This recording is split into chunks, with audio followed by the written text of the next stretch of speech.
Berusahalah semampu kita. Memang kita manusia, masih saja sering kepleset dalam salah. Iya manusia.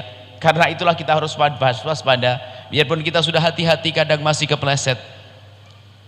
Kalau tidak hati-hati bagaimana lagi? Yang jelas kita hati-hati. Yang pertama, langkah pertama Anda kalau ngomong, Anda komentar di WhatsApp, Anda komentar di YouTube-nya orang, ini komentar yang menjadikan orang saling cinta atau saling benci.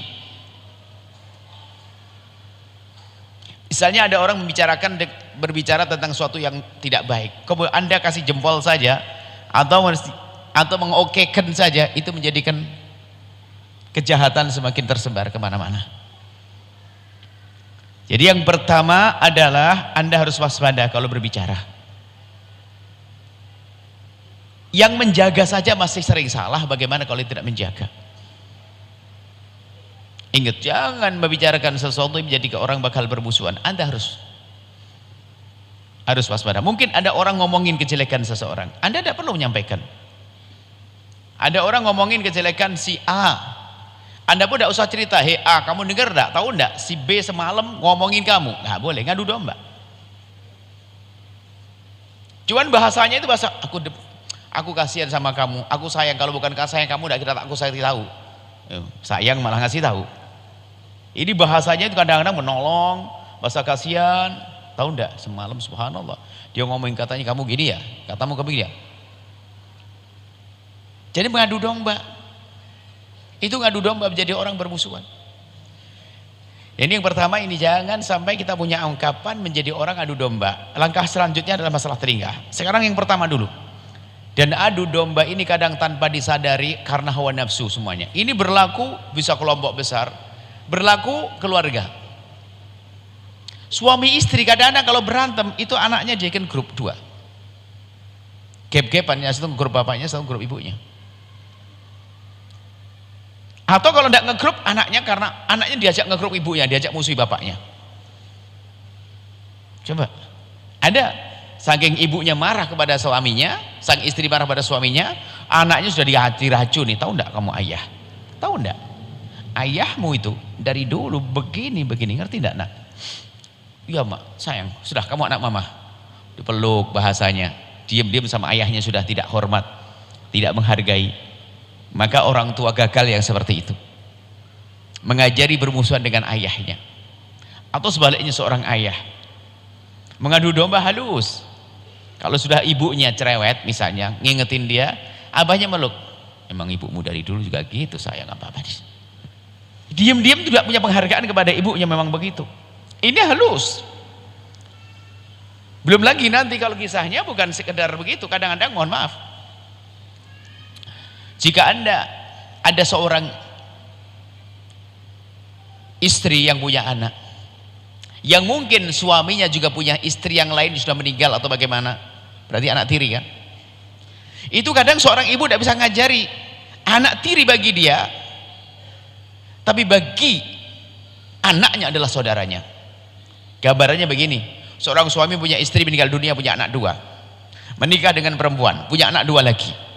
Berarti dua anak dengan dua anak ini saudara seayah. Cuman sekarang ibu dungu ini tidak mengajari akur, dibedain sehingga apa? Seolah-olah bermusuhan. Deket pun nggak boleh. Sudah kau usah sana. Maka ketahuilah, jika ada seorang ibu mendidik anaknya dengan seperti itu, maka dia telah gagal, karena dia telah mendidik, menanamkan kebencian di hati sang anak. Apalagi mohon maaf, kadang suami menikah, boleh istrinya dua misalnya. Wah itu lebih serem lagi ini. Suami istrinya dua, sehingga apa, antara ibu dengan ibu masih ada kecemburuan. Cemburu ini dijadikan bahan untuk menghancurkan anaknya. Tahu enggak ayahmu kemana tuh, sana tuh, sama adiknya pun dia begitu tuh. Sehingga nggak boleh ketemu dengan adiknya, nggak boleh, sehingga diajak seperti permusuhan. Maka ketahuilah, jika ada seorang ibu yang seperti ini, berarti dia telah gagal, dia telah merusak hati anaknya, menanamkan kebencian kepada saudaranya seayah. Biarpun dia misalnya ada kecemburuan, tapi ingat, anak madunya itulah anak suaminya. Anak madunya adalah anak suaminya. Kalau dia seorang istri yang hebat akan berkata, sayang, kamu tahu enggak, ayahmu punya istri lagi kan? Oh, mulai marah suaminya. Anaknya marah, mungkin cemburu. Oke, kamu marah sama ayah, kamu marah sama ayah, anggap saja ayahmu salah. Tapi kalau sudah begini mau gimana sayang? Coba. Tapi yang lahir ini apakah kamu salahkan juga? Adikmu, ayo. Kamu harus tetap sayang. Dia adalah harus dididik begitu. Biarpun perlahan juga tetap dididik untuk menghargai ayahnya. Jangan kadang-kadang, makanya menikah 2, 3 ini kadang-kadang kalau nggak benar itu menjadikan sebab rusak. Sehingga bermusuhan dengan saudaranya.